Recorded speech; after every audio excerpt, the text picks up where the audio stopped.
প্ৰথম অসমীয়া মহিলা পাইলট কোন আছিল? এ. ধীৰা হাজৰিকা, বি. লাভলীনা বৰগোহাঁই, চি. পেৰিস্মিতা ডেকা।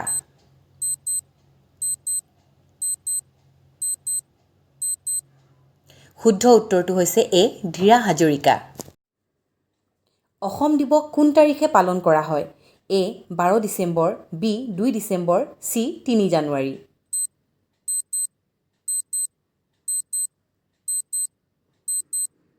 শুদ্ধ উত্তৰটো হৈছে বি. 2 ডিচেম্বৰ। শৰাইঘাটৰ যুদ্ধ কোন চনত হৈছিল? এ. 1677 চনত, বি. 1671 চনত, চি. 1683 চনত।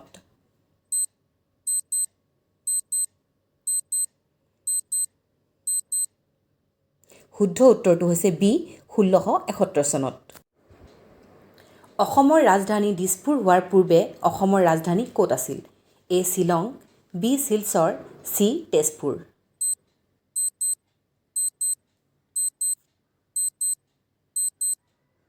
শুদ্ধ উত্তৰটো হৈছে এ. শ্বিলং। কোন চনত অসমত কাগজ কল স্থাপন হৈছিল? এ. 1979 চনত, বি. 1911 চনত, চি. 1971 চনত।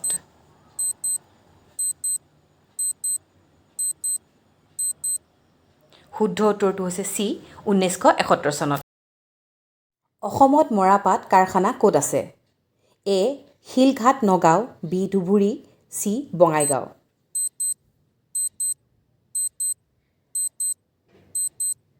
শুদ্ধ উত্তৰটো হৈছে এ. শিলঘাট নগাঁও। ভাৰতৰ কোন ঠাইক চিলিকন ভেলী বুলি কোৱা হয়? এ. Delhi, B. Bangalore, C. Pune.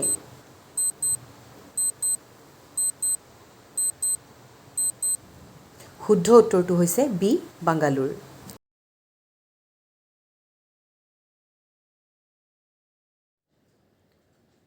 Cotton college কোন চনত স্থাপিত হৈছিল? এ. 1902 চনত, বি. 1900 চনত, চি. 1901 চনত।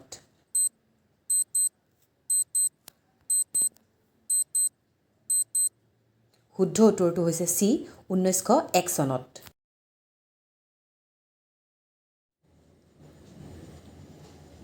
ব্ৰহ্মপুত্ৰ নৈৰ শেষ স্থান ক'ত? এ. বংগোপমহাসাগৰ, বি. ভাৰত মহাসাগৰ, চি. আৰব সাগৰ।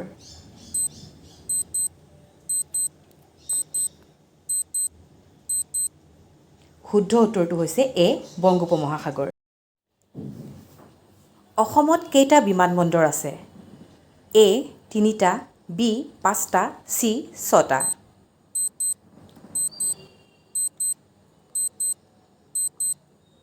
শুদ্ধ উত্তৰটো হৈছে চি. 6টা।